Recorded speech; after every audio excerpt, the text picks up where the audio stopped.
What's good? What's good? What's good, fans? This is week 156 of the Voice of the Fans podcast. This is your man Cam. I am joined by my man Young Sam. How you doing over there, Young Sam? Doing fantastic, Big Cam. How you doing? I'm well. Thank you. Thank you for asking, man. On location in here in a great state of Texas. There's a lot of freeway. There's a lot of freeway out here, and there's a lot of freeway lanes out here. It is no traffic. That's pretty interesting so far. Well, I live in LA, so traffic is relative, but there's no traffic out here for the amount of lanes there are on the highway. There's no traffic. So, wow, free flowing. I think they were thinking ahead, maybe. That sounds good. That's a good plan. And the guy, there's about 16 different freeways out here. So yeah, there was a good plan to kind of merge them all together, and they did a fine job because in 45 minutes commute this morning there was no traffic, and it was about 30 minutes this morning, about 45 minutes this afternoon there was no traffic both ways, but it's just a long ways. One thing I noticed about Texas also is that there's not a lot of high-rise buildings down here. There's a lot of two-story buildings or two-story homes and buildings and everything else, but which is strange because Texas always does it bigger, right? Yeah. So a little irony it's there. Wide. I've noticed that as well. Yeah, it's vast and wide, but there's no verticality to it. No verticality. It's all horizontal. Yeah, I'm thinking was there earthquakes in here? What shook these buildings down? But there's not many of them. That's kind of weird. Nonetheless, just my trip to Texas, guys. You guys don't care about that, but we're gonna get into the reason why I'm here a little later. Well, we make up the Voice of the Fans podcast. I want to thank you guys for tuning in to the Voice of the Fans podcast. Like I said, it's week 186 of the Voice of the Fans podcast. So if you're tuning in because you want to hear me straighten Cleveland out, or if you might be tuning in because you want to hear Cleveland tell some fibs, or you want to hear Cleveland in his picks. Well, we have a new gambling segment, and that Cleveland is now educating the people, and we're going to talk about how he's done this weekend with the gambling. So we're going to get to that later, Cleveland. So hold your cap, and I mean I don't hope I'm not opening any wounds out there. No, not at all. Okay. Oh, I know how it gets. So right. We got NFL free agency is still aboard. We got the draft coming up. We're going to talk a lot about the NBA and their playoffs. The playoffs are already underway. We got the play-in tournaments going on, and a couple more positions somebody has to secure the 8th seed in each division. So we got those 8 seed games tomorrow, but we'll talk about how those go and then what we're projecting for the playoffs. We're going to talk about this week in history, as we always do, give you guys a little history lesson.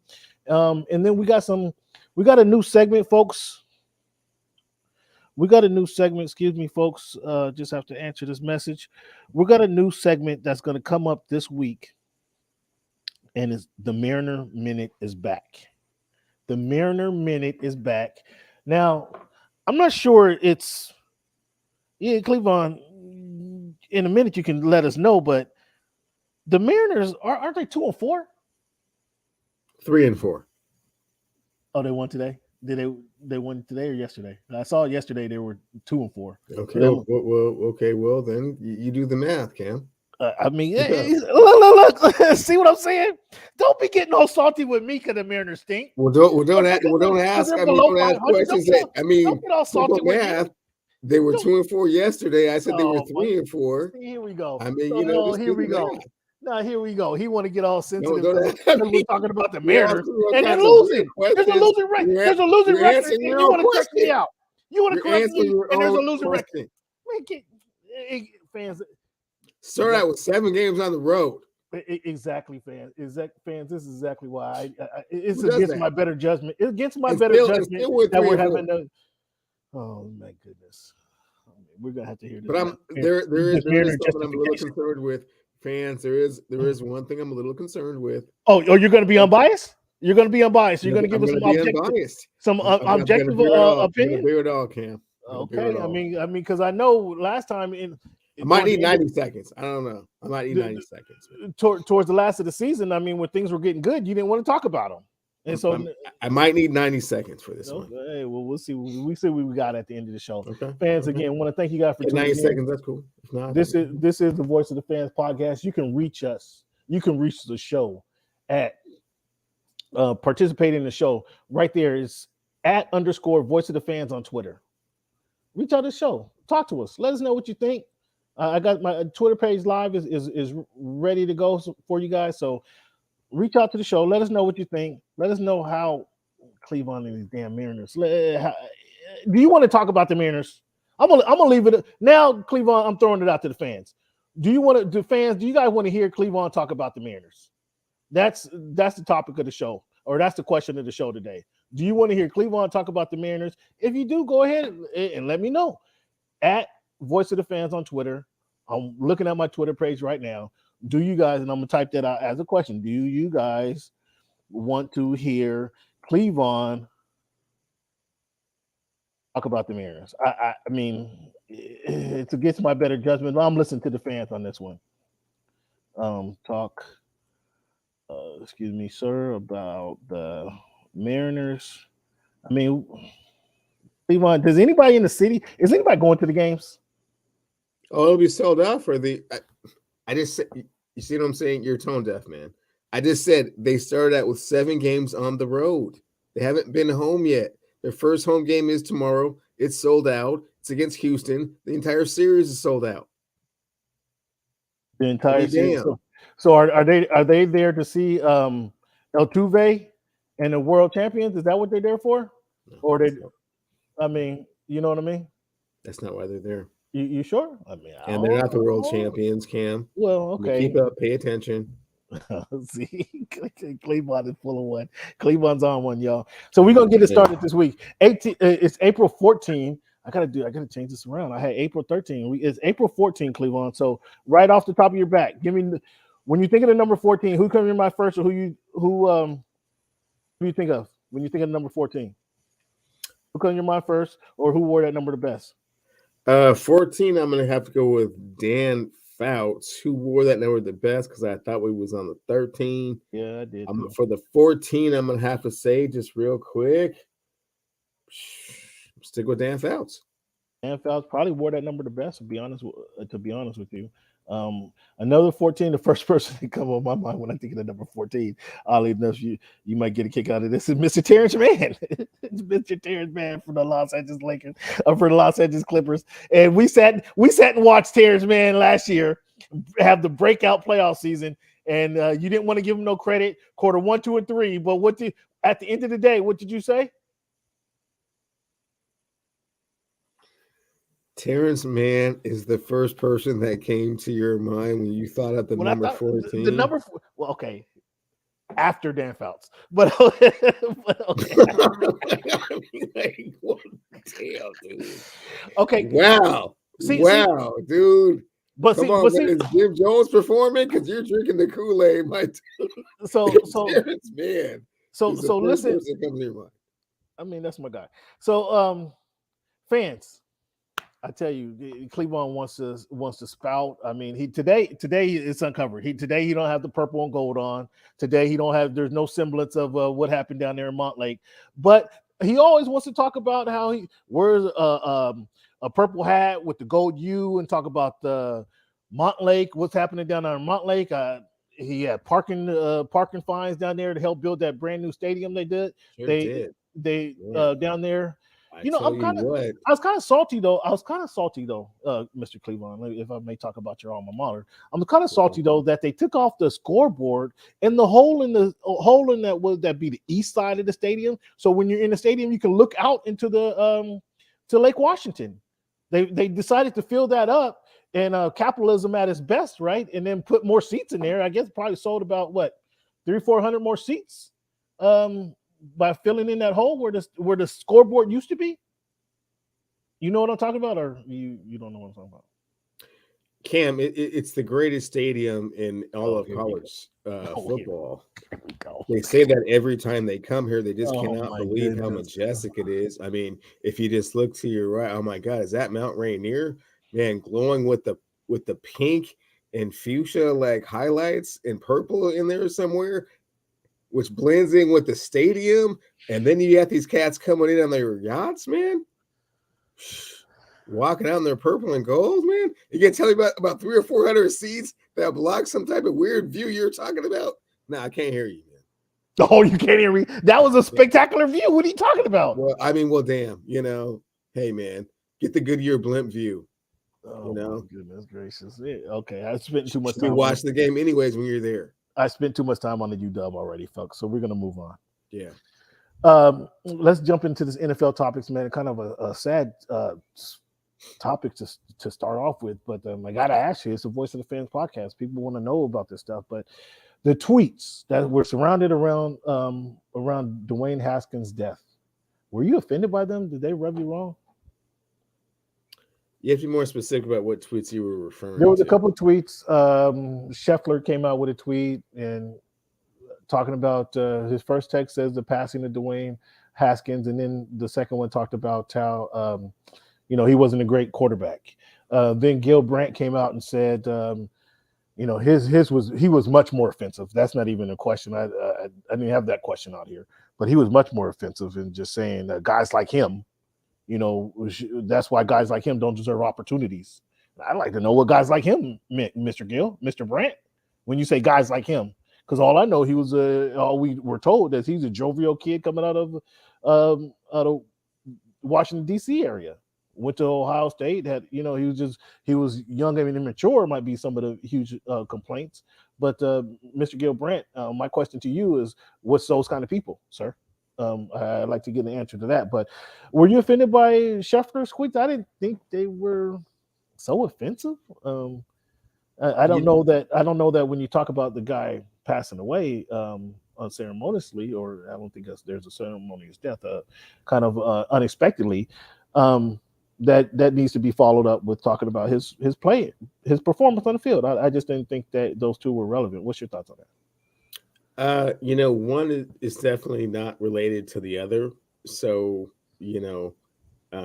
it seems very insensitive on both of their parts, and just, kind of going to more of, what you had hoped for him to be adverse what has just happened. You can deal with, regret for this person not living up to all of your perhaps unrealistic expectations as to what you thought he would be and why you thought he got to that point. But no one deserves to die. And this was very tragically. This was not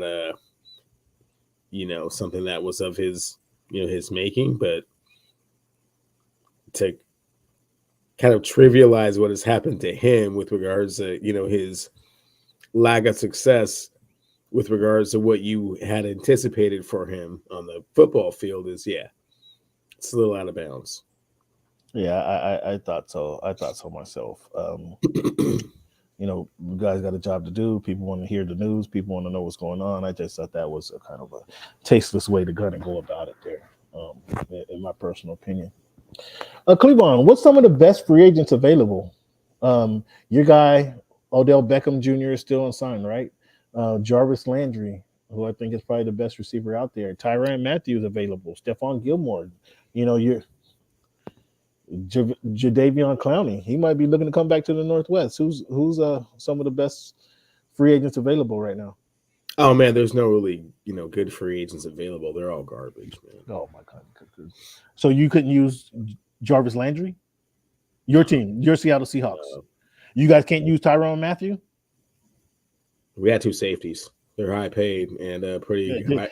High paid? Stephon Gilmore. You couldn't use him, huh? We'll see what Pete and John want to do. Oh my goodness. I wouldn't call them really high free agents. I mean, okay.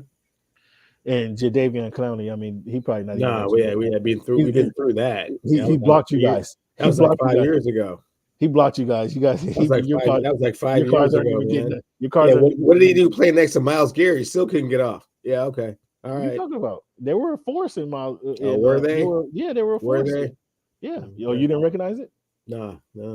Huh? Playoffs? No? Okay. I mean, so if you don't make the playoffs, you're crap? Is that what you're saying? You have Jadeveon Clowney and Myles Garrett, two number one picks. I mean, what are you trying to do? You can't make the playoffs with that? Your guy Jarvis. Jarvis can't throw to himself. Oh wow! Garbage can passes Okay. to himself. Wow, I got Cam to come out of himself for a little bit. Woo! Usually we try to protect those guys, but yeah, receivers. Yeah, you can't throw to yourself. So you're not interested in 19 QB hits that don't interest you guys, huh? You're Seattle Seahawks. Man, nah, man. You're 9 sacks. We'll give him 2.5 to try out. Here you go again. See, here you go again. You guys are terrible, man. You guys is terrible. 2.5 to try out. You guys are terrible, man. To try out, like you guys have somebody better than Jadeveon Clowney. Well, I mean, rushing the passer. Compete Thursday. See you there. Who's the top prospect? What do you want with that number 9 pick? Since you guys are drafting so early, what do you want to do with that number 9 pick? What has Pete talked about? I don't know. What do you mean you don't know? I've seen all these holes you got. Because Cam, the number 9 pick is such a precarious pick. It depends on how the other picks go. And it could just fall really funny. Somebody could jump up and do something really funny, and you're at number 9, and someone will trade you this first and a second to take your 9 to drop back to 12 and see what's at 12. But 9, you definitely should be getting a star. So I like Sauce. I like Sauce Gardner from Cincinnati. When I watch his tape, that dude is shutting you down. So would you do this? Would you package your number 9? Would you package your number 9 draft pick and say Tyler Lockett to move up in the draft? No, not Lockett. He's on the blocks anyway. Is he Lockett do a big payday? I don't. Yeah. I'm asking you. Yeah, no. Yeah, there's no player like that in this draft. There's no player like what? This is a big wide receiver draft. There's no player like what? Right. So it's a big wide receiver draft. So why would we move up to do that? I'm asking you, would you sacrifice? That's what I'm saying. And I'm telling you that in this draft, receiver, I don't see anyone that you would move up, that you could move up high enough to make that big of a difference. I wouldn't package Lockett with your number 9 pick to go get another receiver. That's not what I would do. I would hope to. I would hope to get a high second or another first or a high second to pick that receiver in that position. But in that, when you trading up, I mean, you got to go for the quarterback you believe in. I mean, you guys need a lineman. I mean, you go for an offensive guard. I mean, you guys need some help blocking. You guys ain't had a center since center took you guys. Okay, so you're just trying to be funny then. You're not really. No, I'm asking. I'm asking. What would you do? Would you do that? I just said that though. There's no quarterback to go up and get. They're not predicting a quarterback to go into like the 15th or 20th pick in the draft. So there's no quarterback that's going to go. So you're going to get a quarter. So you're going to take your quarterback at 9, or you want to take your cornerback. No. You want your cornerback at 9. You want your cornerback at 9. That's what you want to get. No, I said that's what the drafts keep saying is going to be there. What I'm asking, Mr. I would like if what would you do? One draft has the Alabama lineman Neal at number 9. If he's there, oh my God, you want to not take him? You want an Alabama lineman? Yeah, I'll take the guy that does the box, the guy that does the splits at 4 feet in the air. Yeah, I'll take that guy. I don't necessarily want my guy doing that, but oh my goodness. So now there's some number 9. If he's there and you don't take him, it's like, what are you doing here? Now, if you decide that if you trade back and you can get a pick and you can still get a dominant lineman and then trade back and say 12. Maybe Sauce is gone, but Stingley Jr. is still there. And then you come back and you get your offensive lineman. You can have the 9 pick. That's what I'm saying. It depends. Your scenario is kind of weird. I didn't know Lockett was in it. I didn't understand where you were going with that. And what you're trying to move up? What are you going to use up? What? That's what I'm saying. But at number 9, what are you moving up to get?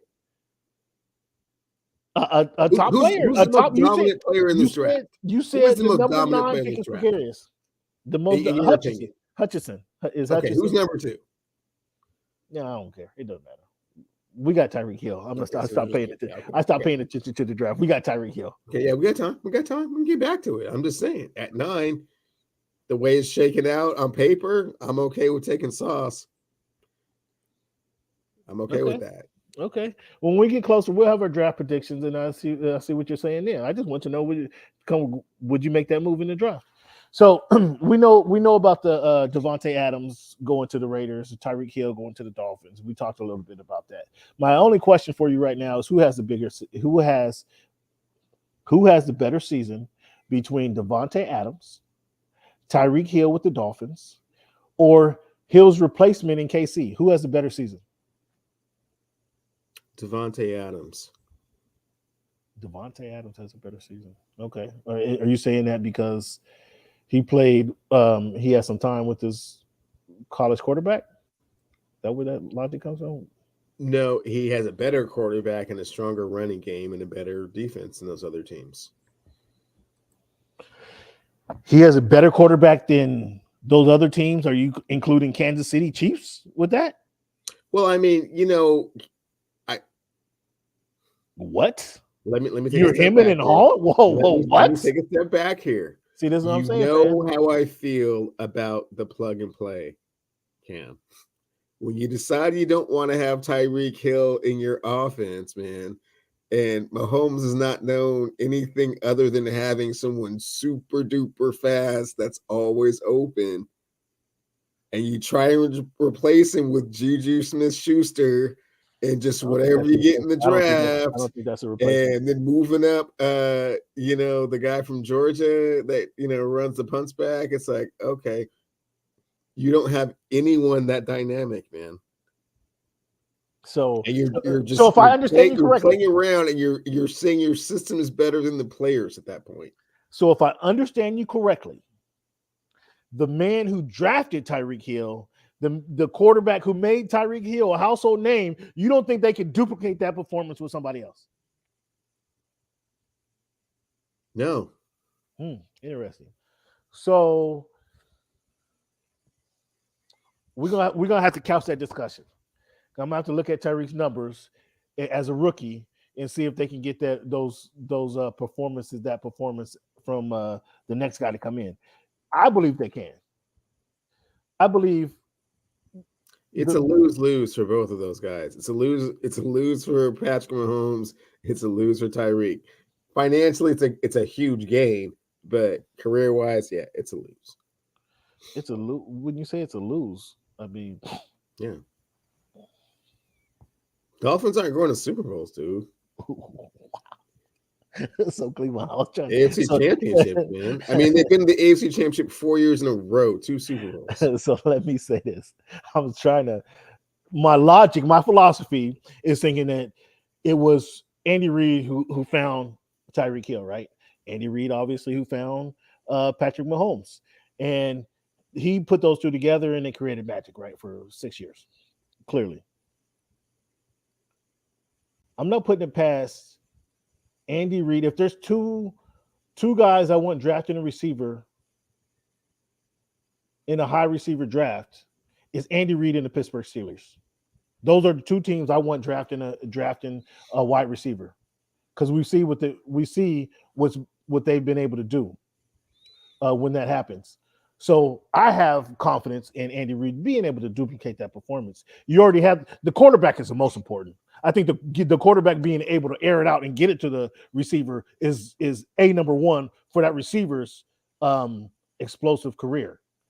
I think Andy Reid and the combination, I don't want to say that Andy Reid is going to consult Patrick Mahomes, but I think the combination of them two can identify a receiver to adequately fill in for Tyreek Hill. I could be completely wrong, and that could be completely no, Cam, you're sticking to your philosophy 100%. You're on that Shanahan side of the things. I think we don't need Clinton Portis because I can just go out and draft a running back that can replicate very similar production to him. It's going to be interesting. Oh, wait, it's not him. Oh, wait, it's not him. Oh, wait, it's not him. Oh, but I already had him. Oh no.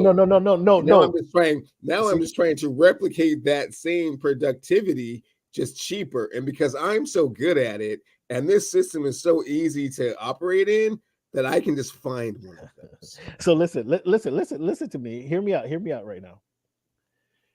I pulled up Tyreek Hill stats, and I just wanted to see, like, can they get that production in year one from Tyreek Hill? Tyreek Hill's first year, he had 61 receptions, under 600 yards, and 6 TDs. Is that not doable, Cleveland? I'm not gonna go into what happened the next few seasons we're later. talking about present day Tyreek Hill production. Did you see that touchdown that he scored in Buffalo and was just when he ran by everybody, waving at him, he gave him the deuces. Yes, yards out. So what you're saying is you can just go and find somebody that can do that. Because if they're in my offense running, if they're executing it the way they're supposed to, they can just do that. Cleveland loves his fans. Cleveland loves this. He loves this topic. So good luck finding the replacement for all of that production. And good luck finding someone that Patrick Mahomes says, "Oh yeah, I feel real comfortable." So answer this question for me. You just averted the whole question I asked you. No, I didn't. 61 reception yards, under 600. You're talking about his rookie year production now. My question. And that's what we're looking to see if they can duplicate. So you want to look at your last year. They're not going to find anybody next season that gets them 111 receptions, 1,200 yards receiving. They're not going to do that. And 9 TDs. They're not going to do that. They are not going to do that. However, my point was they can find somebody to fill in the his rookie year performance, and then they can take off from there. They grow from there, right? All right. We're not getting Tyreek Hill. Man, just move Miko Hardman Jr. to the number 1 spot. No, I think Miko go like that. I don't think Miko's the guy they're gonna have to go find that guy. Oh, so the search is on. Okay, the search is on. Cleveland, you got any interest in the USFL? Not really. No, they avoided the West Coast. Down here in Texas, my Uber or Lyft driver is talking about the USFL. I'm like, oh yeah, they avoided the West Coast for a good reason. Don't you got the Cowboys here to talk about? And then he just get it was funny. Yeah, it was kind of funny. They stuck to those regions where, man, they play football twice a year in high school. You noticed that, right? Yeah. Did you notice that? Yeah. Can't get enough football no matter what. Yeah, and pro football at that. Sure, I'll watch. Down there. USFL is doing an interesting thing. They're putting a chip in the football. Now, years ago, when I played in high school, I thought they had a chip in the football for when the ball goes out of bounds, when it crosses the goal line. I thought it was common sense. I didn't want to do anything to develop this chip that should have went into football. But now USFL has this chip where it's going to help. They're going to eliminate the chain game, and they're going to just have the markers on the field where the ball travels 10 yards, you get first down. If it doesn't, you don't. What's your thoughts on the chip in the football? Sounds interesting. We'll see if we can trust technology to, come through with what they're supposed to do.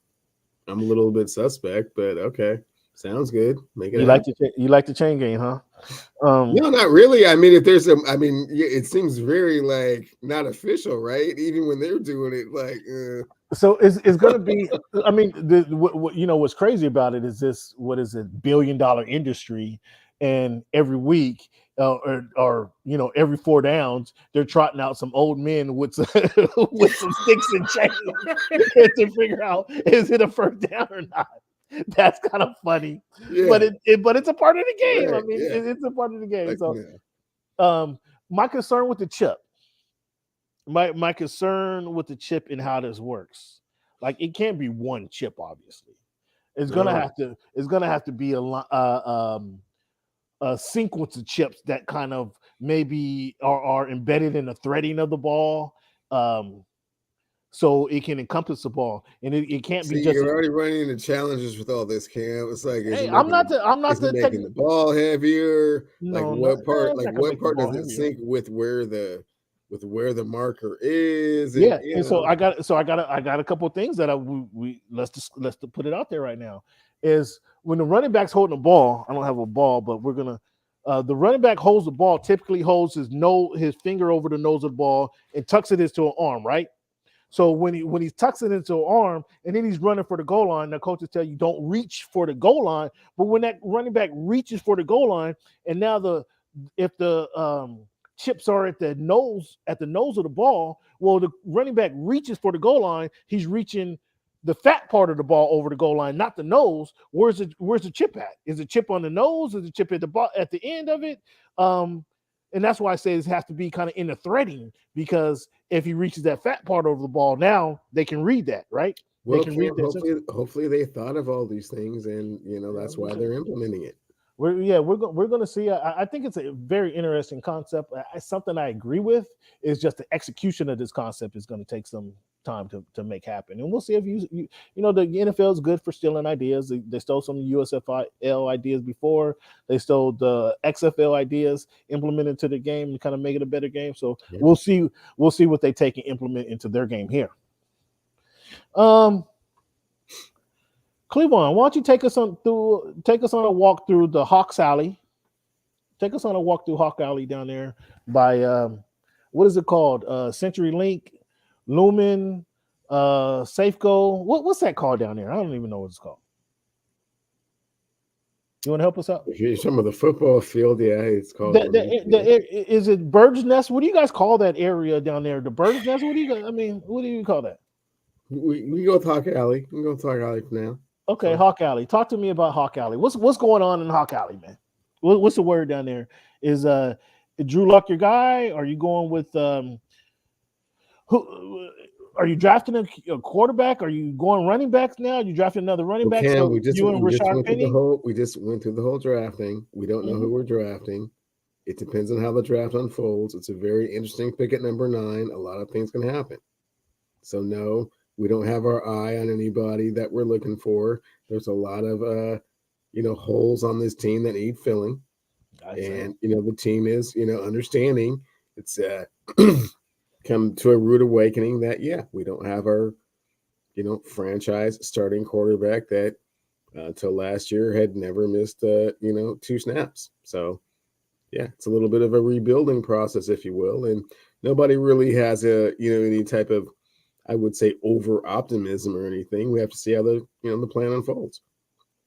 So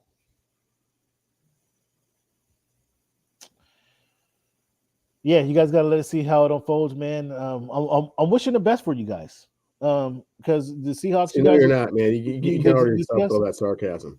I want you guys to win, man. I'm from Seattle. When the Seattle, I watched the parade. I watched the parade when it came down First Street. If you take us to the lie detector right now, man, it's moving around like a seismic earthquake. Come on, man. I was in the building where Joe Nash was doing his thing. I was there when Jacob Green was doing his thing. I was in the 300 level at the Kingdom watching the Seattle Seahawks play football. Cam, we've done the show far too long. I go way back. We've done the show far too long to even pretend. That what? I mean, I have an affinity for the Seahawks. I want to see them win. No. I want to see them win. I want them to do well. I mean, I don't know if Pete Carroll is the best guy to turn things around. I don't know if John Snyder has any track record of getting things done. I've seen the text messages, Cam. When you're talking with your friends and stuff, you're happy as a clam that the Seahawks are going through this because they've just been so smug and arrogant all this time, and you notice that. Oh, you notice that. You're just happy to see them, getting what they deserve. Oh, you notice the smug arrogance. I believe what your last text said. Yeah, they just finally getting what they deserve. It's kind of funny, man. It's kind of funny. I hope they do well. Like I said, I hope they draft well. Yes, you don't mean that. I hope Pete and Cam. You don't have to say it because you don't mean it. Okay, all right. And the fans can sense your insincerity, so you don't have to say you hope they do well because you don't. Well, I hope for you that the Seahawks do well. How about that? Let me say that. Okay. You know, well, thanks. I hope you can get out of this sentimental. Wow. doldrum that you've been in for your homie, the last 8 weeks. For your homie, you don't want to be too sad. Okay, yeah, great. You know, I hope you get out of this doldrum. Yeah, I've been doing that with you with the Dolphins for quite some time. So yeah, man, thanks for reciprocating. I'm saying I know how. And now you left the Dolphins a year too early. Wow. A year too early. Got with them Chargers. I never left the Dolphins. You can't get back, man. You're getting no return calls, man. You're getting no return calls, man.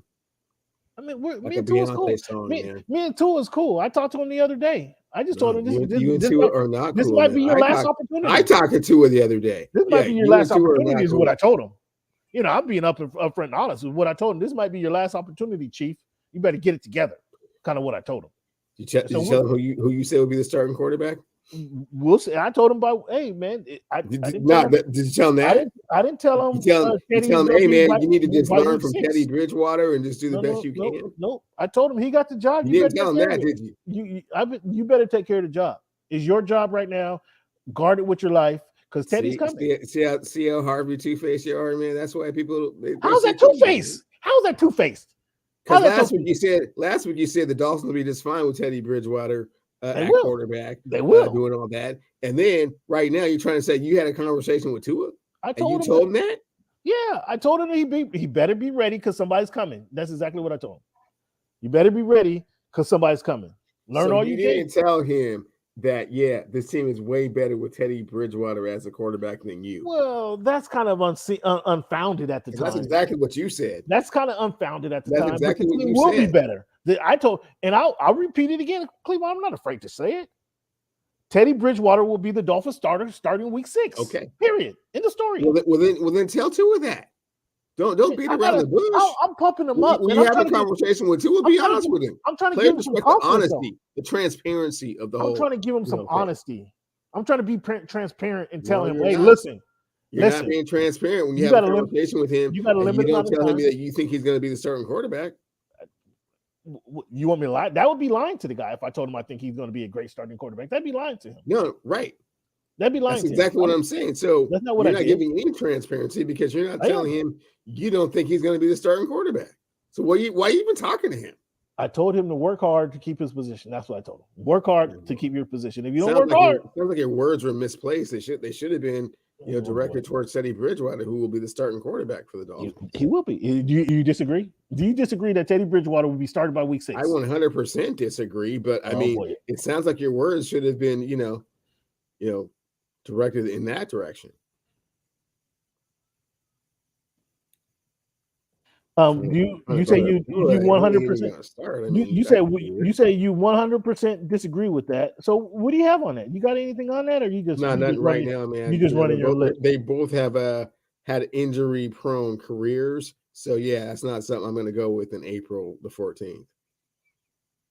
All right, because I was ready to go. I know you were. Like 3.5 months before things really got started. That's how you do, Cam. Mm-hmm. That's how you do. Okay, Cleveland. Let's talk about some basketball, man. Let's talk about some basketball. And you want to talk about another team who just disrespects their players and everybody involved with the organization, players, coaches, super fans, and all that. Your Los Angeles Lakers. Did you hear Vogel's response when they asked him about? Did you hear the news you were getting fired prior to the game ending? And did you hear what he said? No, what did he say? I didn't hear shit because the Lakers are scared to communicate with people around. He said I didn't hear shit. What do you think about Frank Vogel's getting fired? Oh man, he lost the team a long time ago. They clearly did not have any respect for McLovin, aka Vogel. So, he had to go. And you're completely comfortable and happy with that move? 100%, yeah. So, is LeBron going to be the player coach next season? That's not a real thing anymore. I mean, I don't know what Lenny Wilkins was the last player coach. I mean, that's not a real thing. LeBron is a man. He why didn't he bring that back? Because that's a thing of the past, Cam. That's I mean, it was a cool experience back then, and he's an acting GM. He's an acting GM on the team. He's not at present. Rob Pelinka's acting GM. Oh, I mean, is he really though? Do Rob Pelinka consult LeBron James on what's going on? Okay, well, if your question is should LeBron be coaching the team, the answer is no. He has a coach in mind, and we all know who that is. And you want Doc? You guys sniffing around Doc? No, we don't need Doc. Who you trying to bring in there? You said he has somebody in mind. Who? I heard Doc was in mind. Who do you got? Who they telling you? Oh, Mark after dark, man.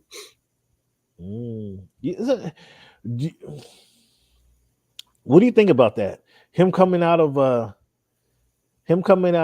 away from the microphone to talk basketball. Very much like Steve Kerr when he walked into the role that Mark Jackson previously had and went to championships. This is very similar to that. This ain't similar. Come on, stop it. This is not. The Lakers aren't similar to Golden State. The Lakers are not similar to Golden State. What he's going to be doing is managing personalities and trying to get the most out of some veteran players and a few younger players that may come in. I mean, Mark is not going to be all about the X's and O's. It's going to be about the moment. He's been in some wars, some battles. So, did you just kind of try to compare the Los Angeles Lakers to the Golden State Warriors with the Splash Brothers? Is that what you just tried to do? No. The three-time champions Splash Brothers? My comparison was Steve Kerr coming out of the booth to come coach the team that Mark Jackson had just been coaching, and then Mark Jackson went to the booth. Now Mark Jackson is coming down from the booth to coach a team that does not really need his X's and O's ability. It needs more of his personality and managing, time for players. And, they respect him. It would be a good pick. Now, whether they end up with him or not, Mark also comes with a lot of baggage. Let's not sugarcoat it, man. A lot of baggage. Now you talking shots at the guy. You taking shots at the guy, and he ain't even got the job. I'm not taking shots at him. I'm just saying it's not like it's like a slam dunk. Oh, Mark Jackson should be the coach. He is still the coach of the Los Angeles Lakers, and we have to vet him. To vet him properly. You have to vet him. You have to vet him. You gotta vet him. And like there might be somewhere else you guys go. You're turning somewhere another direction. Are you saying that being the coach of the Los Angeles Lakers is not an attractive position within the National Basketball Association? Like they don't have any other people that are interested in the job? I mean, it's one of 30 roles. Obviously, it's an attractive position. It's in Los Angeles. You need to mute yourself. You need to mute yourself and turn yourself off. What do you mean? It's one of the 30 jobs. It's one of 30 jobs. It's what? It's the job. Oh, stop it. LeBron got the job. LeBron got the job, and we already know that. So you're comparing coaching the Los Angeles Lakers to coaching the Orlando Magic or the Houston Rockets. I mean, this ain't the same thing. What are you talking about? It's one of 30 jobs. It's the most champion. Are they in the same league? Are they not in the same league? Are they not in the same league? And I'm not going down that path with you. There's no point. You make no sense. I make no sense. It's saying what franchise has the most championships in the history of the National Basketball Association? The Boston Celtics? No. They're tied with the Lakers for 17. So why in the world would you compare other franchises to the most successful franchise in the history of the sport? It makes no sense. But you were trying to bait me there, and I almost went down that rabbit hole with you. And then I stopped, and then I realized you're such a Clippers fan, man. I'm just crossing my fingers for you that CJ McCollum doesn't go for 40 and just has you guys sitting at home. Oh, listen. We're gonna get. Man, I hope that doesn't happen. We're gonna be there. Yeah, I hope PG-13 and not Paul George shows up on Friday. Here we go. Let's talk about Austin Reeves. Before we get there, let's talk about Austin Reeves. Did Austin Reeves earn a spot on your team next season? It's hard to say. Oh my goodness. See, this is what happened with Caruso. This is why Caruso's not on the team no more. And this is why you guys' defense stinks. Because you guys have no what is it? Commitment. Cam, we're short sighted. Let's not beat around the bush, man. We're short sighted. We got to win now. So if we had to sacrifice some players to get some players that we can win with now, that's what we're going to do. And if he's on the chopping block, he's on the chopping block. I'm sorry. You want to win now, so he's not one of those made guys that you go not sign. untouchable. So you go sign Carmelo Anthony. You want to win now, so you go sign Carmelo Anthony. You want to win right now, you go sign Gilbert Arenas or not Trevor Ariza. Excuse me. That's you want to sign right now, so you make those moves. Didn't realize that they were like man, dead wood. We'll figure this out, man. We'll fix it. Since players are more important than coaching, Cleveland, yes, and they got LeBron James, Russell Westbrook, Carmelo Anthony, Anthony Davis, the aforementioned Austin Reeves. What happened to your team? What happened to him? What happened to him?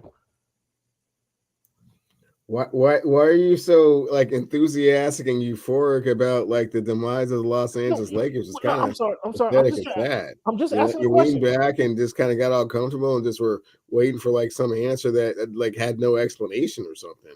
Well, I'm looking at Mr. Laker fan. Mr. Laker they fan. haven't been healthy. That's number one. Okay. Their second best player hasn't been healthy. Okay.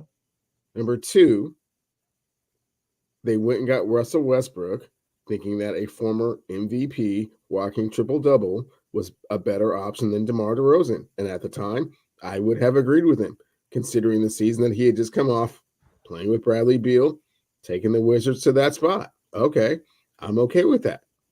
But both times you had to gut your entire team to do it. You had to gut your entire team, Brandon Ingram, Lonzo Ball, and Hart, and our first-round pick, to get Anthony Davis, then to get Russell Westbrook, it's Kuzma, and Harrell, and Morris, and and Pitt, and to get it again. Except for the second time, it didn't work. Russ was not that dude anymore, so that failed. And then the team lost respect for Vogel. They could not hear his voice. They knew that LeBron had lost his voice with him, and once LeBron loses your voice, dude. LeBron lost. You are on an island all by yourself. Hold on, the leader of the team is not. He did the same. He did the same thing with that Israeli coach, the cat in Cleveland, when they switched and went and got your guy, Blatt. Blatt had won how many championships in a row? Not like he couldn't like they had a coach. Him and LeBron. Once LeBron was like, turn that dude off. No one would listen to him. He could not. He had no authority. So LeBron uses his stature with the team to usurp the manager, the coach, and just ruin the whole coach's credibility. Is basically what I'm being told right now. Is basically what I just heard. From my vantage point, that looks what it looks like. What happened? Interesting. Which team has the most pressure on them in this playoffs? Which team has the most pressure on them in this playoff season? I mean, it's not the Lakers, obviously, because they didn't make it. I would say Philadelphia. It might be Philly. Okay, that sounds about right. Which player then has the most pressure on them in this NBA playoffs? I would say Kevin Durant. Kevin Durant. Why did Kevin Durant? Why do you put pressure on Kevin Durant, or the most pressure on Kevin Durant? Because he's always fancied himself that dude, and he hasn't won any championships outside of Golden State. Ooh. So he can't be that guy unless he wins one with the Nets, huh? Is that what you're saying? Well, that was his whole premise, right? For leaving a team that he went to that had won 73 games the year before. And then they went to 3 straight championships, one of which he got hurt in. But those other 2, he was the finals MVP. But understood that because he made that move, that his legacy, if you will, was predicated upon him being able to do it on his own. So you're 3 of that, or you're 2 of that? You're 2 of that. Which player, or who do you expect to have a breakout playoff season? to have a breakout playoff season? That's an excellent question.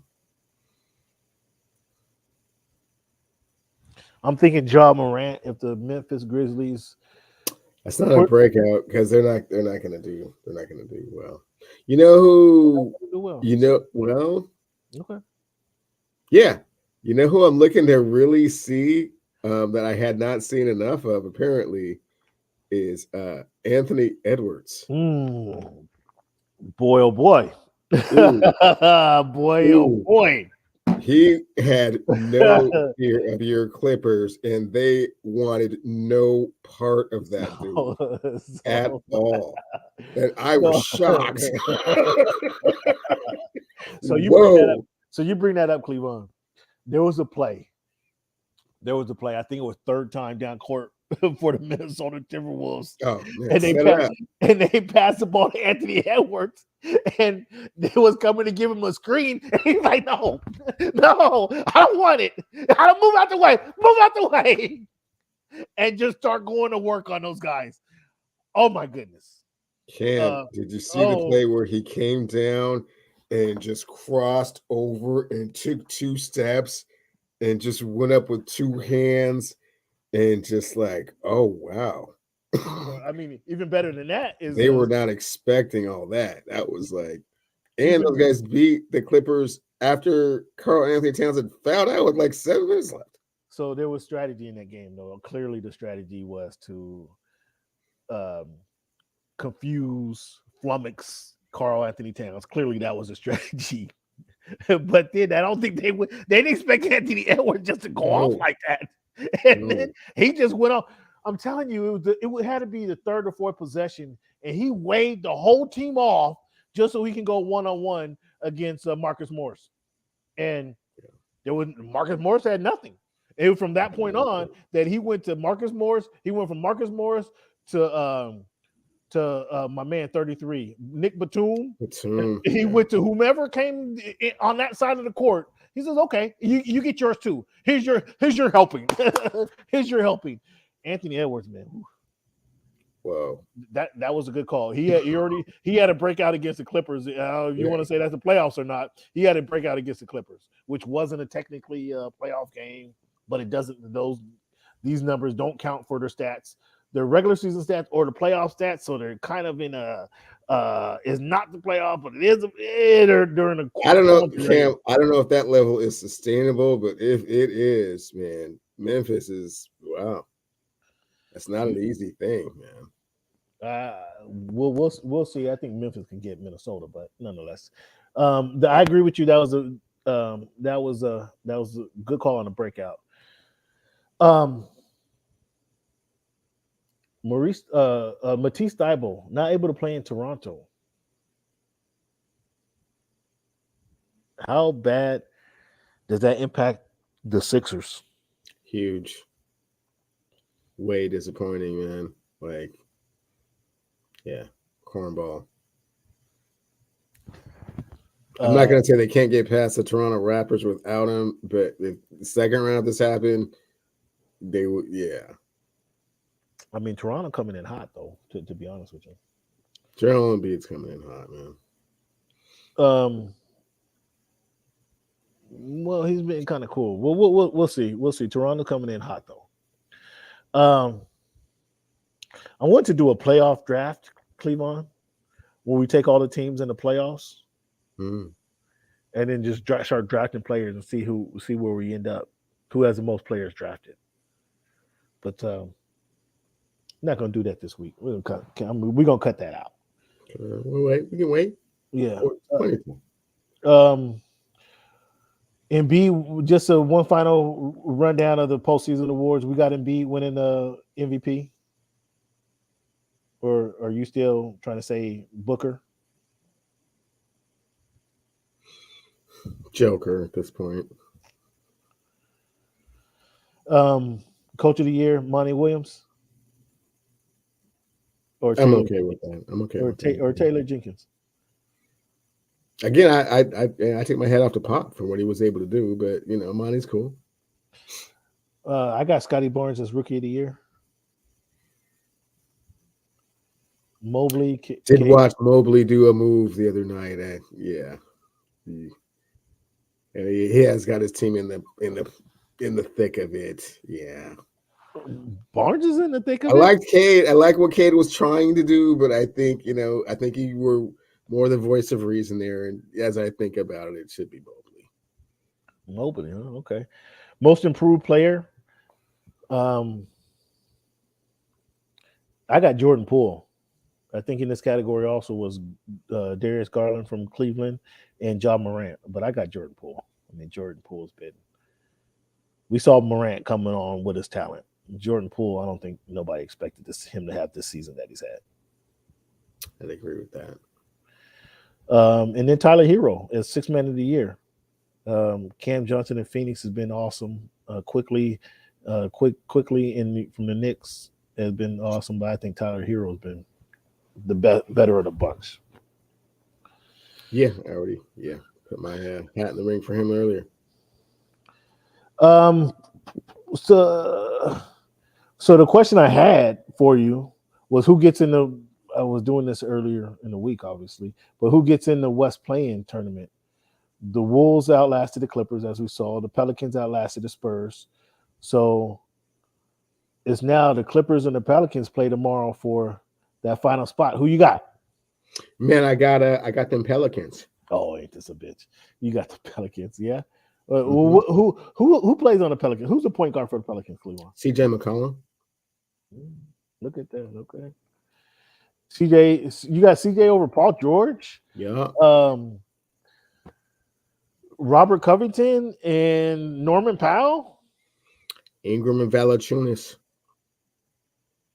Zubac and Nick Batum. Jackson Hayes. Hartenstein.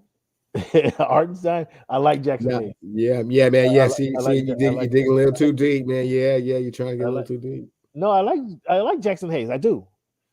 Hartenstein might be better. He does more things better. Hartenstein does more things better than Jackson Hayes does. But I like Jackson. Don't get me wrong. I like Jackson Hayes. He's solid. Hartenstein, better defense, better passer. Brandon's coming back to town though, right? Who? Brandon's coming back to town. He never did really want to leave LA. Yeah, he didn't. He had an extra day, man. Yeah, he didn't. He had all the day. Yeah. Oh, Cam, you see the nervous look on Cam's face. What he thought about that dynamic? See, that's the young Sam Brown Steve thinking. Like, you gotta think about everything, man. Yeah. Yeah, they got some cats coming back. They really like LA, man. Yeah, I feel good again. Yeah. Now, why you do? I don't know about that, but man, Michelle picked up the phone, man, came and met me and stuff, man. It was great. We'll see what happens. Obviously, I got the Clippers versus Clippers. Pelicans. I got the Clippers, but it'll be a good matchup. How'd y'all feel when Patrick Beverly just would not stop rubbing it in, man? Bad Bev. The pest. Oh my goodness. The hornet's nest that used to be on your side, and you didn't realize you were allergic to bee stings until you got stung. Oh man, I'm allergic to bee stings too. So I don't know if you heard it last week in the press conference. Paul George was asked about matching up against Patrick Beverly, and the way it was phrased, the way the question was phrased was, "Are you worried about Patrick Beverly coming to town?" And what do you think his response was? I ain't never scared. Scared of no Patrick Beverly. Yeah, something close. He was close. He didn't say I'm never scared. That would have been a good if you put that beat on the table. Boom. I never scared. That's what I was thinking. He was thinking. That would have been dope. But he's like, who? Patrick Beverly? This ain't Patrick Beverly. This ain't no matchup between Patrick Beverly and Paul George. I mean, his response was right on. It's a matchup between the Minnesota Timberwolves and Los Angeles Clippers. The response is spot on. But you can see the wheels went turning a little bit right there. But But yeah, it's going to be a good game tomorrow. So tomorrow night we have the Nets moved on, right? The Hawks moved on. So it's going to be. The Hawks are playing. Who? Hawks are playing. Who did Brooklyn beat? The Hornets. Oh, now you got me backtracking. Huh? Hold on. Cleveland. It's Cleveland and Atlanta. Cleveland and Atlanta tomorrow. Let me confirm. I'm confirming, fans. So yeah, your Hawks did move on, didn't they?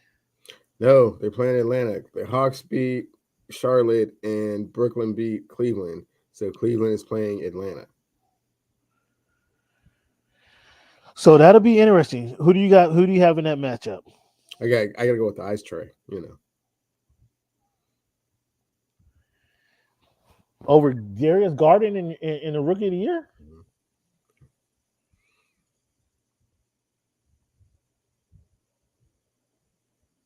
This is going to be interesting. Both teams, 44 and 39 are the Hawks, 44 and 38 are the Cleveland Cavaliers. The Hawks by 2.5. Over under 222 points.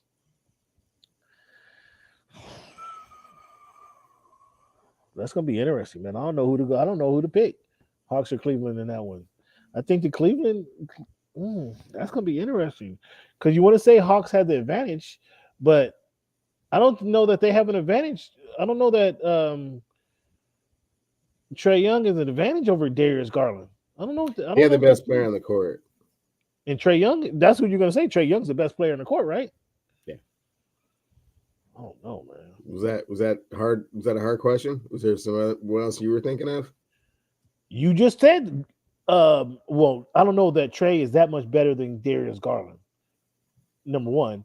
Number two, you just said the rookie. Did you just start a question with you don't know how much better Trae Young is than Darius Garland? Is that I don't. You start a conversation with that. That's and then expect our fans to take you seriously when you be talking about NBA basketball. That's what I'm talking about, Cam. Sometimes, man, you just go into this fog. Like you don't understand. Come on, man. He took his team to the Eastern Conference Finals last year, right? Last year, Cleveland, we already know was a weird bird, okay. Man. You can't. No. See, last year was not in the bubble. I know how you like to go to that bubble thing. I didn't say nothing about that. I didn't say nothing about the fake championship in the bubble. I didn't say nothing about that. That's not what I said. Man. Hey, man. Just for the credibility of the show, sometimes, man, you kind of, you go a little sideways. Like Darius Garland and Trae Young should be like in the same breath. It's weird. I mean, clearly you haven't seen Darius Garland play. I'll just leave it at that. Clearly you haven't seen Trae Young play.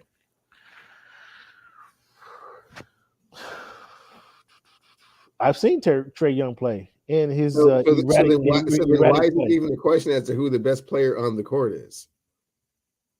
Because what I'm telling you, any of those other guys even all-stars on the Cleveland Cavaliers? That's where you want to go? No, I'm being for real. I mean, like, how is this even a question? Like, who's the best player on the court? Yeah, Darius Garland is. They're not even all-stars. Man. Darius Garland played in the All-Star game this season. Yes, he did. If you wanted a reminder, he was the third alternate. I'm so sorry. Okay, cool. Who else are you talking about? Let me see here. Hey, don't strain your eyes and don't waste the fans' time too hard, man. Because you're not gonna find anybody that's a better player than Trae Young. So Mobley, the rookie of the year, does nothing for you. So all you talked Mobley up just a minute ago, and now Trae Young's that lights are really bright. He's 20 years old, and we'll see what happens. Trae's been there before. So you got the Hawks. We're down Madison Square Garden, as I recall. So you got the Hawks down, man. I'm not sure that's exactly how it went. Right? That's how he's got experience in this, man. I have confidence he can take out Cleveland. Okay. Now, maybe not. Maybe he twists his ankle. Anything can happen. But clearly, when they throw the ball up, he's the best player on the court. Oh boy. Okay, so let's predict the first seed. We got the Suns against. Well, we don't know who they're playing yet. As if it's going to be, it's not going to be the Timberwolves. It's going to be the Clippers or the Pelicans. Who would you take in that matchup? I take the Phoenix Suns over both of those teams. Yes, the Clippers or the Pelicans. The Clippers or the Pelicans. Yes. Look at you giving the Suns some love right there. Definitive over those two teams. Yes. Look at that. I feel confident. I feel confident they can get past that first round matchup. And so the Grizzlies will take on the Timberwolves.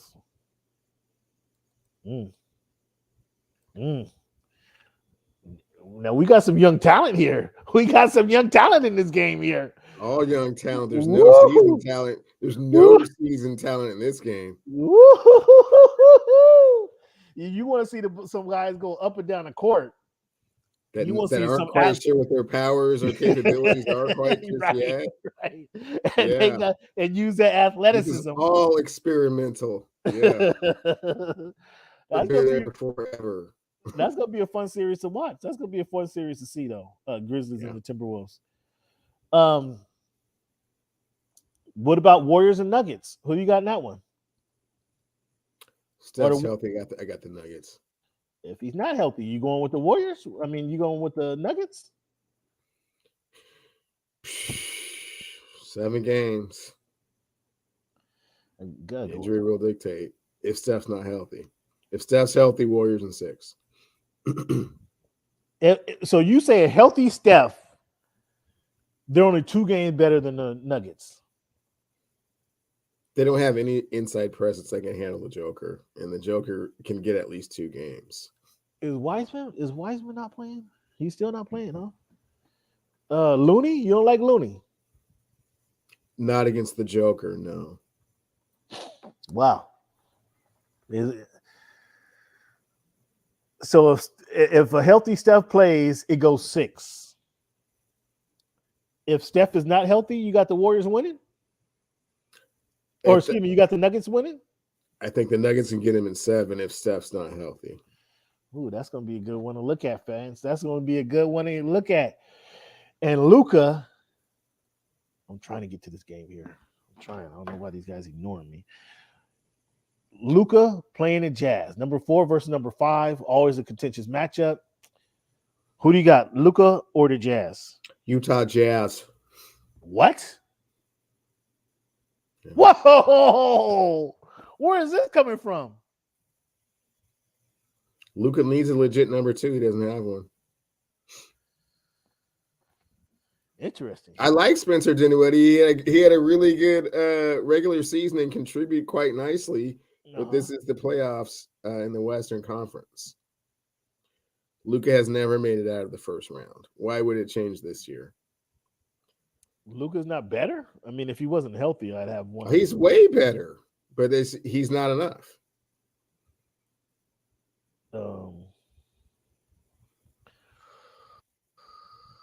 Okay, so you got Luka and the Mavs beating out. You got a hobble Luka and the Mavs. No. I said Utah. You got the Jazz. You got the Jazz. Yes. Okay, we'll see. Number 1 seed is the Heat in the Eastern Conference, and they're playing. They're playing between the Hornets and the Hawks. We decided that, right? Hawks and the Cavs. Yes. Excuse me, Hawks and the Cavs. Excuse me. So let's go back to something real quick. Did you watch the Hornets play? The Hornets. Did you watch their game? They played the Hawks, right? Excuse me. Did you watch their game when they played? Yeah. And they got ran out the gym? Yes. Didn't I tell you if they picked up if they traded for didn't I tell you if the Hornets got Ben Simmons, he's what they needed? Didn't I tell you that? They needed a defender. The Hornets don't play no stinking defense. Oh, well, so if they would have traded for him, it would have made absolutely no difference because Ben Simmons hasn't played a game all year. Well, so, yeah, trading for him would not have helped. Well, obviously. I know where you're going with all this. Obviously, he needs to play on the court. But they got blown out. They had no defense. Nobody played any defense. They have no heart. They don't know what they're doing. I mean, there's a bunch of kids. It's terrible. It gets to the time when they're supposed to do it, and they don't do it. They cannot match the intensity of playoff basketball. It's 2 years in a row they've gotten blown out in the. If I win this game, I get to the next game. I mean, they're 9th or 10th place. They're like almost a playoff team. They need some defenders. They don't have defenders. Gordon Hayward, okay. They don't have no defenders. Name somebody who plays defense on that squad. They got Terry Rozier. Who am I?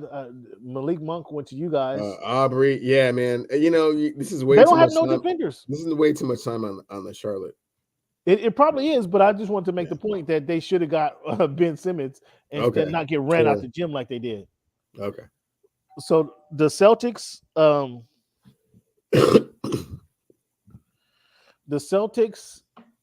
they play the number 7 seed. The number 7 seed, the Nets. Oof.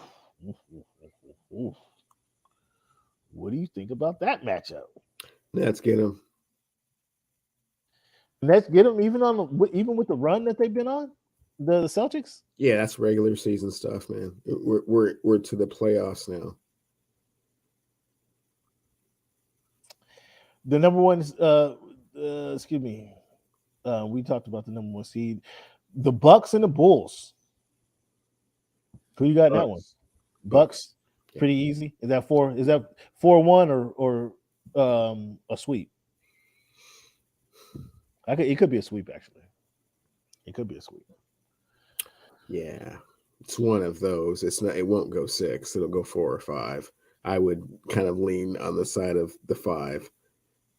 Giannis was kind of upset about playing with his food last year, so well, that's why I'm saying sweep. Giannis knows what this time's about.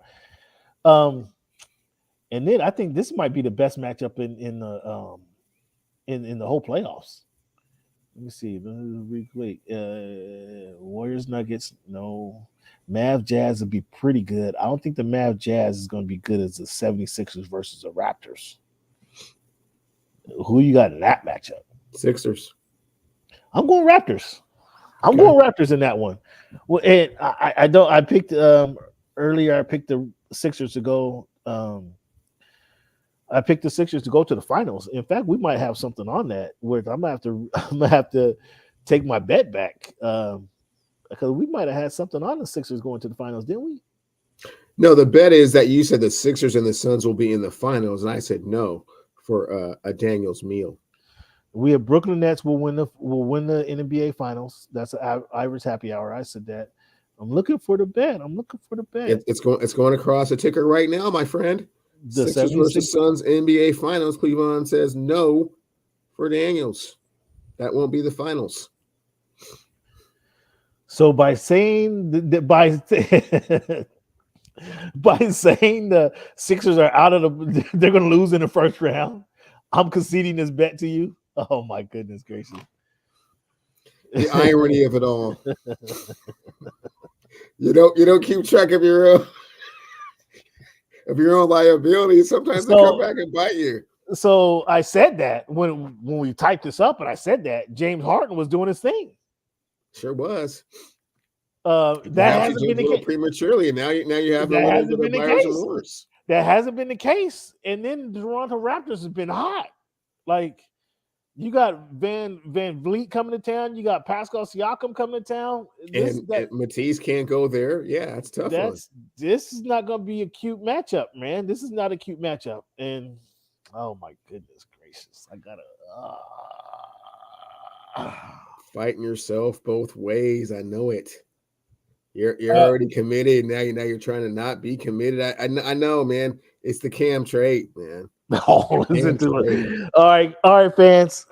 Here's the official way to approach this scenario. The official way to approach the scenario. The Raptors are going to beat the Sixers. I can't. My bet is there. My bet is already in paper. It's already been etched in the annals of the podcast. I can't take it back. But I do have the Raptors advancing over the 76ers. Can't sugarcoat that. Our finals predictions. I my final prediction was revised. Going into the season, I had Nets and Nuggets. The Nuggets suffered the injuries. The Nets were hurt. They suffered a number of injuries, and then they had an unfortunate trade. So I had to revise it from that. Revised, I had the 76ers and the Suns, and I have to take the 76ers off of there because I just had them losing.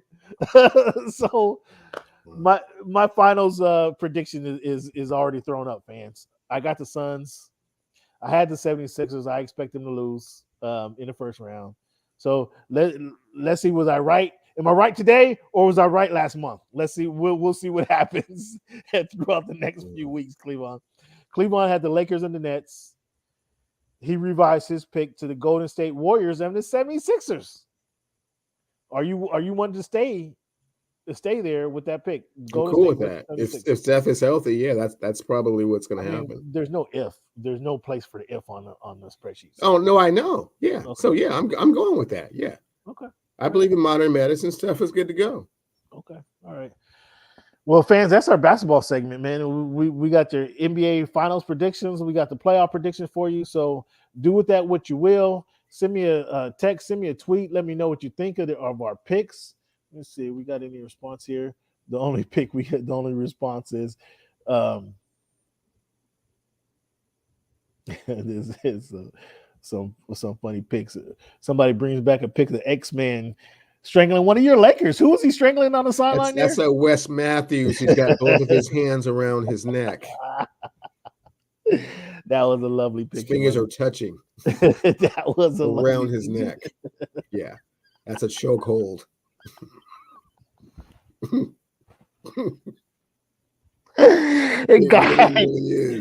Guys, today, man, quite a bit of fear in Wes Matthews' face as you see it. He's scared. Oh my goodness! There's not many players today that know that have the intensity of X-Men. And Cleveland, you got it wrong. You got it wrong. His fingers aren't touching. They're overlapping. They're overlapping.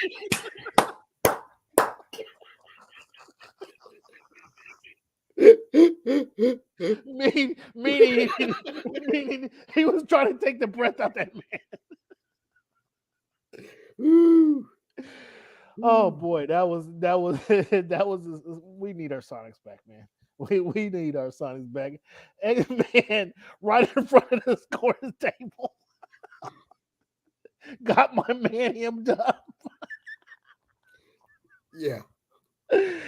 Oh Security. My goodness. Anybody, help. Oh my goodness gracious. Yeah. But do you remember X-Man choked out Juwan Howard? I don't remember that. I remember him. I remember when Charles Oakley was playing with his lips at Madison Square Garden. He flipped out, and those guys were fighting for like 2 minutes. Oh, it was epic. Oh my goodness gracious. Oh my goodness. Yeah, that was I'm sorry, fans. If you know this picture that we're talking about, I mean, I just tweeted it out on our page. So _ at What's Good in Sports. I just retweeted the picture of what would you say? Wes Matthews fighting for his life. Yeah, realizing what the gravity of the situation all at once. Yeah. All right, man. Cleveland, I'm in tears over here. All right, let's take a quick break, bro. Let's keep this going. When we come back, man, we're gonna talk about Tiger Woods. Talk about Brittany Griner. Cleveland, you haven't brought her up in months, man. We're gonna talk about Brittany Griner, and then fans, as we talked about earlier in the show, probably against my better judgment, we're going to the Mariners Minute with Mr. Young Sam. So let's take a little quick break, fans. When we come back, we're going to talk about, give you some history lessons this week in history. And then we're going to get into we're in the show with our Mariner Minute. All right. Sounds like a plan. Be right back.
Ready.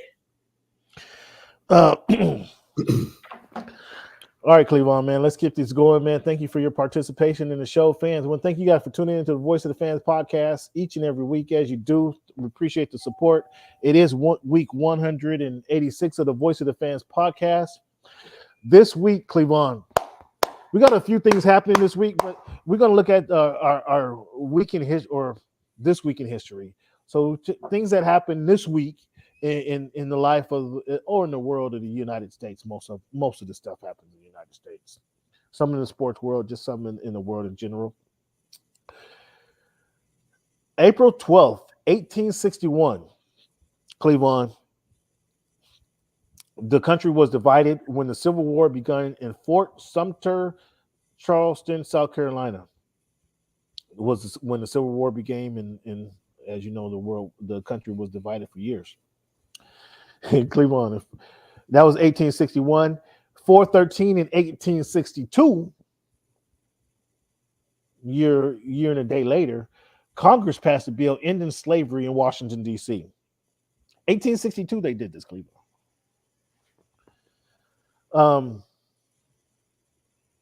Some people clearly liked it down south, and decided to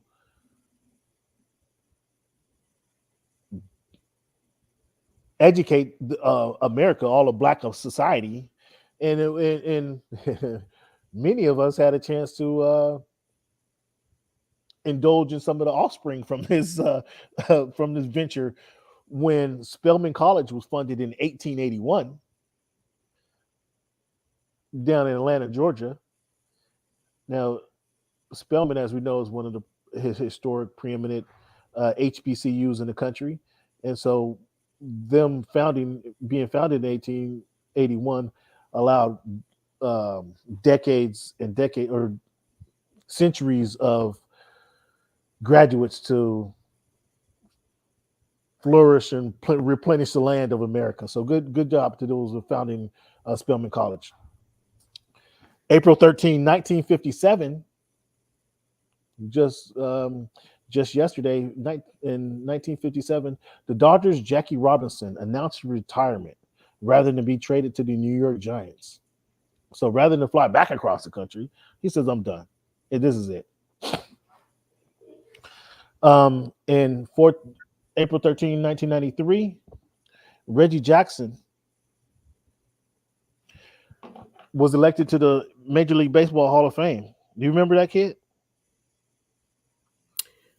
He is one of my favorite. He is the godfather to who everyone is nowadays. I don't know, fans, if you realize the level of egocentricity that Reggie Jackson had. It was beyond anything that the world was ready for at the time. But he was just, ahead of his time, man. And as I talk about my Mariners, I am thinking of Reggie Jackson when I get to that part. Oh, come on. How you put Reggie Jackson in same conversation with the Seattle Mariners? Yes. Oh my goodness. How could you do so? How or why? How or why? You're going to find out why. Well, talk to me.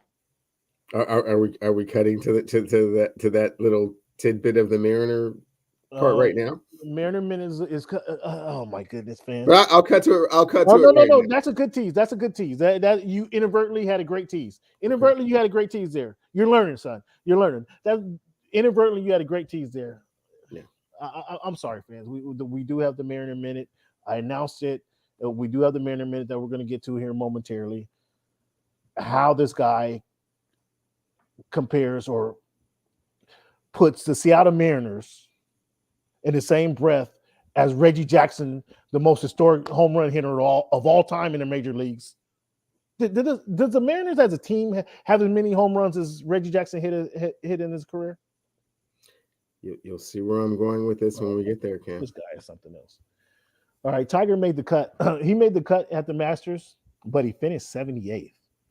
Was that a bigger win for Tiger or golf on this past weekend? It's a big win for golf. Tiger's had enough, huge wins. He's got 15, majors. So, I mean, of course, the accomplishment to get back on, the golf course after 2 years off is extraordinary in and of itself. And then to be competitive enough to make the cut at one of the 4 majors, basically just kind of walking off the street. I mean, there's a tremendous amount to be said for that. Come on, physically. So I'm all for appraising progress. I'm all for it. If your child gets a C, if they get a C on their math test, and then next month they get a B on their math test, that's progress. You got to applaud that. They don't have to have an A. It just shows some progress there. But when it comes to sports, we're applauding Tiger for fitness 78th. That's what you're trying to do? Well, the applause is for the fact that he was even able to play in a major, and there are hundreds of other people that did not make the cut. Sure. And so for his ability to hold up for 4 rounds after 2 years off in a major, yeah, that's extraordinary. It's not that extraordinary. Okay. He was a Hall of Fame golfer before the accident, right? Well, I mean, how many top was he a Hall of Fame golfer? Was he a Hall of Fame golfer before that? Yeah, but I mean, how many top players did? So him coming back to play golf is all of a sudden so impressive. But I mean, Cam, how many top players in the world didn't even make the cut after 2 rounds? So were they that good then? That'd be my question. Were they really that good? Okay. Because the cut was a low number this year. I think cut was, Cam, I was watching this movie Point Break last night. Mm-hmm. Where they kind of swim out like on the board, and sometimes you just get a little bit too far out there in the waves, and like you don't really realize how far you are. I think that's kind of where you're at right now with this. Oh, with this topic. Ain't this nothing? Yeah. In competition, I don't know nothing about it. Yeah, maybe bring in just a little bit more. Just stop it, man. Yeah. Stop it. All right, so here's something you should be a whiz at. Why is Brittany Griner still in Russia? What's going on there? Because Russia's under massive sanctions and they're trying to be petty and bitter. She just got caught up in the wash, huh? She got caught up in the middle of a war, yes. Do you have sympathy for Brittany? It's unfortunate. I remember watching a movie back in the day. Vince Vaughn was in it, and I forgot who else was in it. And these cats were like backpacking through Thailand and had a joint on them, and dude ended up in jail. And it's like, oh man, like the worst thing ever, like the most like nominal thing for certain people. But if you're in a country where that's not a nominal thing, you probably, I feel you probably shouldn't do that if you're traveling the globe. There's probably certain things you don't have in your. And not when you're leaving there. I mean, you know what I'm saying? I still don't get that part. Yeah, that's my thing. Is you travel the globe, you got to know unfortunately, you got to know what you can take. Get more where you're getting to where you're going, right? I mean, I don't want to I'm not trying to scold her because I don't think it's like the worst thing in the world. It's not the worst thing in the world, but you're traveling. You got to be smarter than that. You're traveling. I don't know. This is the kind of behind the scenes. I don't know how the females travel. I don't know. Does she physically check her own self in? Physically check her own bags in? Man, they're in Russia, man. You're asking weird questions. No. In all seriously, does one of their training staff, like I would assume for the Lakers, a training member checks all their bags in, all their shoes and all their. You're talking about United States type stuff, adverse in Russia. Either way, my point is, she should know what's in her bags. And you got to be aware of that. Has she ever said that she wasn't aware that was in her bag? I don't think she spoke to any. Nobody. They're not letting her speak. Okay. They're not letting her talk. But clear, if she knew it was in her bag, and she's like, "Oh fuck it, I'm going." Well, this is what you get. The same as that. I don't have no hard feelings. I mean, I wish you the best. I remember when one of Carmelo's homies tried to leave Denver, going back to Baltimore, and still had the foil in his backpack. Well, see, the whole thing. Come on. Like, wow. Like lapse of judgment. Lapse of judgment is costly. The lapse of judgment could be costly, can be costly, and she'll be okay eventually. Where does Allison Felix rank among the top Olympic athletes from the United States of America? At present? Yeah. Where do you have her ranked? Is she a historic athlete? Is she in the top 10 track athletes from America? Do you have her that high? You talking about present or like all time? Well, where would you rank her all time? Or presently? Either one. Oh, at present, I'm definitely top 5 Olympic athlete without even thinking about it. Without thinking about it? And all time? All-time sprinter? Yeah, thank you. Enough said. We're getting a little further down. Yeah, we're a lot further down. I mean, Olympic, we're talking about the whole world, right? Yeah. Yeah. Well, in the United States. We're not in the United States, not comparing her to a Russian sprinter or a Canadian 15. I'm going to say 15 without thinking. Yeah, you have her that high. Wow, impressive. I mean, she did go to the 8 Olympics, but how many did she actually win? She won in the last one. She won a few. I mean, she won enough, man. Come on. Okay. I mean, yeah. Okay. Takeaways from Major League, the first week in Major League Baseball. Any major takeaways? I know the Mariners are 2-4. What other takeaways you have? Mariners 3-4. There have been some pitching gems. I think one of the takeaways is that the American League East is going to be very exciting to watch. Must see TV over there most of the time, and it's going to be kind of everyone kind of feeling themselves out. I haven't really seen any team. I mean, it's only been 7 games, so weather's been a little bit of a factor in a lot of these games. So nothing really too much other than that kind of sticks out. Other than the American League East will definitely be the division to watch.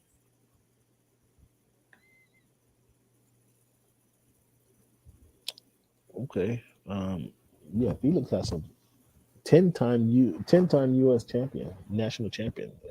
Felix is, if you didn't know, sir. Major League Baseball.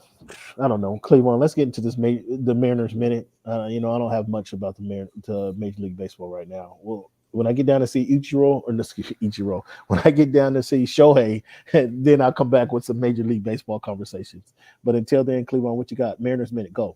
Let me hold on. Let me get my stop clock going. You got 60 seconds exactly. Where's my clock at? I use this thing every day, and I'm looking for my damn stop clock. That's a shame. A stopwatch. 60 seconds. Go. So, Cam, I would have liked a little bit better performance from the Mariners as they started the season. Oh, really? They did win their first 2 games by 1 run, which they were famous for doing last season. By 1 run, so they're squeaking by. So they're squeaking but by. They can continue that. Unfortunately, the next 4 games not so favorable. But they started to kind of come around. They won game 3, so they're 3-4. Started the first 7 on the road. Very tough to do. But I do see one of the fatal flaws in fans. I am famous for saying this. I do not like rooting for a team that does not have a legitimate superstar. A straw that stirs the drink, much like Reggie Jackson. This team doesn't have that. Julio's developing. Jared's still developing. They're not quite there yet, but I haven't given up faith in them. They will still make the playoffs. Well, I give enough faith, and your time is over. I give enough faith. I think the team should be playing in Portland, as you know. Yeah, no, you got 2 Daniel Steak dinners on it, and so this might be the last Mariners minute until the thick ones too. You know what? I'm not playing around with you with this one. You know what? We're not having a Mariners minute until they're over 500. If they're under 500, we can't talk about them. Okay, cool. We can't talk about them until they're over 500. How about that? That's fair. Okay, super fair. Good. You're wasting my time with talking about the stinking Mariners. Super fair. Baseball's unwritten rules. Do you agree with the Giants bunting in the 9th inning to get runs on base? There's so many unwritten rules that go back hundreds of years that, when the game was so much different. I mean, the way they play the game now adverse when they had all those unwritten rules that half the players don't even know because they're not even from here and never grew up playing baseball like that. So how would you even know? I mean, yeah, no. So it's cool to bunt on in the 9th inning. You're good. Is the unwritten rule saying that you shouldn't be bunting in the 9th inning? Yeah, the game's over. The other team, I think there was a 9-point deficit. It's a 9-run deficit, and the team up by 9 runs was still bunting. The team down 9 runs is bunting. Yeah. Okay. I mean, do whatever you can and try and get some productivity. Let's not, So you're what can happen out there. You get with the one-hit bunt, basically. That's not what it was, but yeah, I'm cool with that. Okay, CJ Ridley, how'd you do last week? Cam, it's more my hibernation season right now. It's just kind of when I kind of try and put everything together. Every once in a while, I might want to, go out on a limb and, get with some of these hoop games. But fans, you have to realize I am somewhat limited in my ability and access to to gamble. I have to go 90 minutes out of my way to even get to the facility, and sometimes it's just not worth it. And right now, it just hasn't been worth it. So NBA hoop, not so much. I wish I had more to give you, but it's not. So is that another way to say that you've been put on punishment? Is that another way you've been put on restriction from the wifey? Is that what we're hearing, fans? No. What I'm saying is the motivation to go out to the casino to bet on NBA hoop, which is what is prevalent right now as far as from a gambling perspective. I'm just not motivated to do that. Hoopers are who they are. You know what I'm saying? Fans, this guy considers himself a primetime bettor. And all of a sudden now, this ain't the prime time to be betting. Would you let him know what do you guys think about this? Did you see the way that Cam is twisting my words? What I am saying is that it's not worth a 90-minute trek to go out of my way to make these wagers. But if it was at my fingertips, like you other people that live in California, Texas, and New York, and Florida, et cetera, et cetera, et cetera. Well, yeah, of course, I would have this whole thing laid out for you. But my goodness, I have to get up, pack in my car, get $25 worth of gas, head out 55 miles to do this. And it's just not, them gas prices has turned off. All these things are factors, right? It's not all of a sudden like, I don't think you guys on an NBA playoff are over 5 up in Seattle, but those gas prices are. Yeah, I mean, imagine if I bet on the Clippers and I'm watching Anthony Edwards just booming on people. I'm like, whoa. I went 90 minutes on my way. Yeah, I wasn't real. Yeah, I'm not happy. Wow, that was slick. That was slicker you right there. That was slicker you right there. But fans, whatever the Pelicans are underdogs by, take the Pelicans. Can you want to tell him what the spread is on it?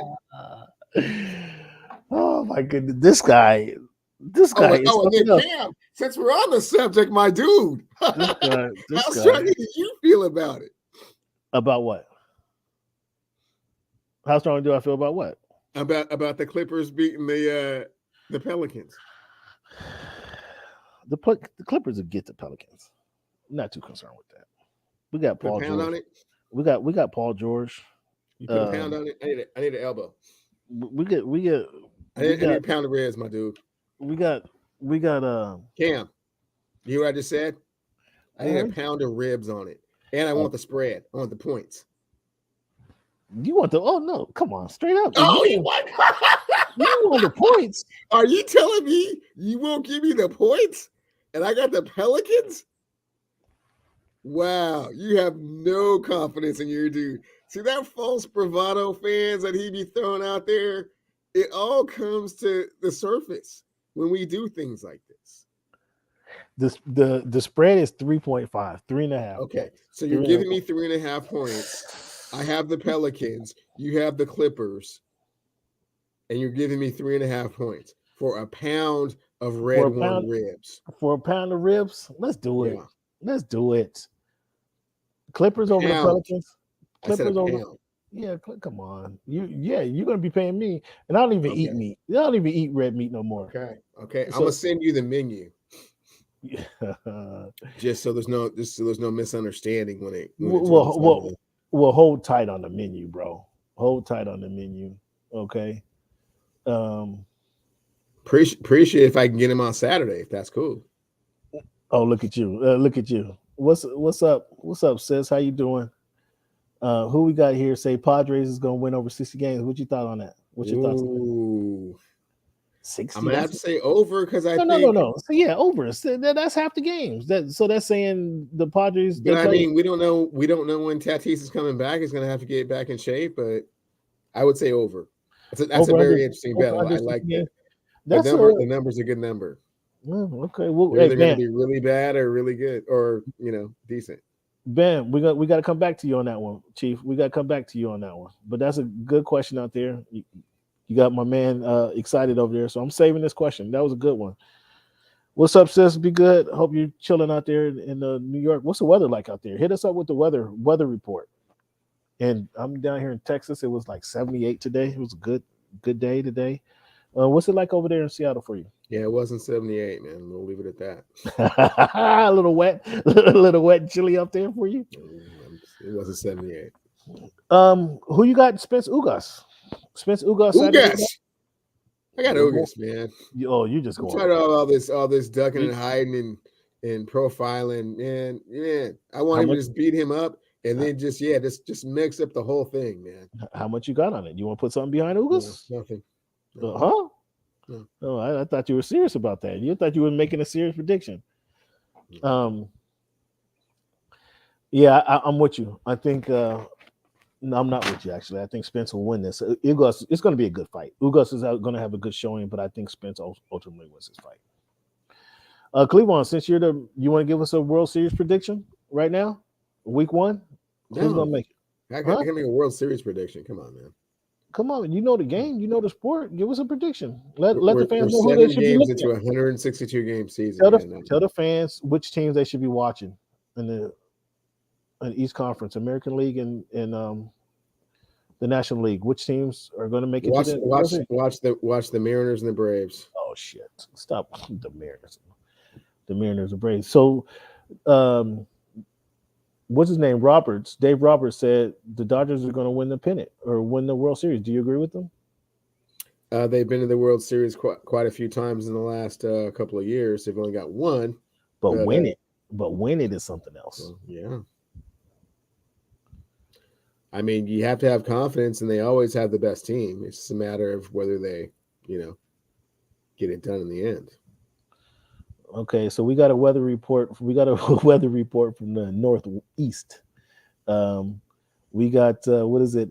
High 70s, quick rain tonight, poured and stopped 20 minutes ago. So that means it's getting humid.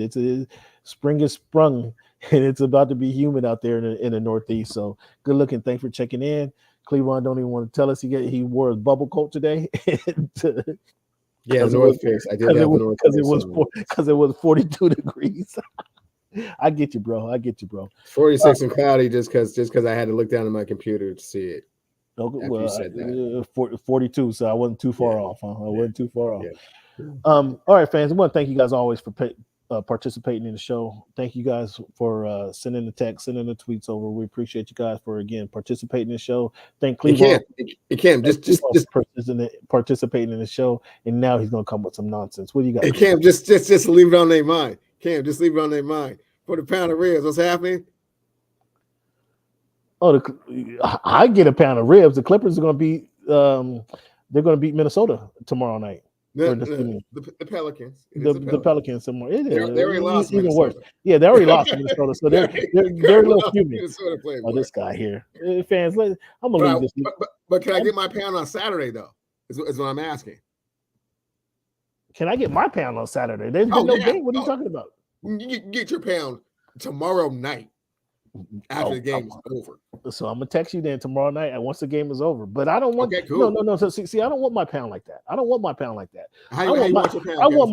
when I land in Seattle. I want you to pick me up and take me to the real spot right there, so you can hear me smack. Be there right like that. But I don't want it like that. I want my pound on Saturday. Well, when you win, you get to select how you get your rewards. Okay. You haven't won nothing. Okay. So you ain't won nothing, bro. So settle down. See, Cleveland, he tries hard. And this quote touches on hard work. Okay. Cleveland, this is for you. Hit me. From Vince Lombardi. The harder you work, the harder it is to surrender. See, Cleveland's dug himself in such a hole right now that he's trying hard to climb himself out. That's what he wants. That's why he wants all these bets, because I can go down a list of bets where I'm gonna be fat. I'm gonna put on about 20 pounds when I land in Seattle. Just messing with this dude. Just from messing with this dude. So, again, fans, this is for you. Any walk of life, the harder you work, the harder it is to surrender. Anything you're doing, that's just stick with you from reading a book to doing house chores. Anything you do, the harder you work, the harder it is to surrender that activity. And that's from the great Vince Lombardi. In Cleveland, you don't know nothing about the champion right there. Okay, well, hey man, tell Paul George I say what's up. Okay. Sure thing. Fans, once again, I want to thank you guys for joining the show. Cleveland, appreciate your time, appreciate your participation in the show. Fans everywhere, I want you to be sure to subscribe, rate, and review our show. If you don't give us 5 stars, what's wrong with you? Let me know what's wrong. I put it out there @ what's good in sports. What's wrong? Why ain't we getting 5 stars on when you're commenting on the show? Let me know. And then, as always, fans, I want to thank you for making our voice your choice. Cleveland, thanks for your time, man. Have a good one. And pound of ribs, save up for the pound of ribs. How about that? Save up, buddy.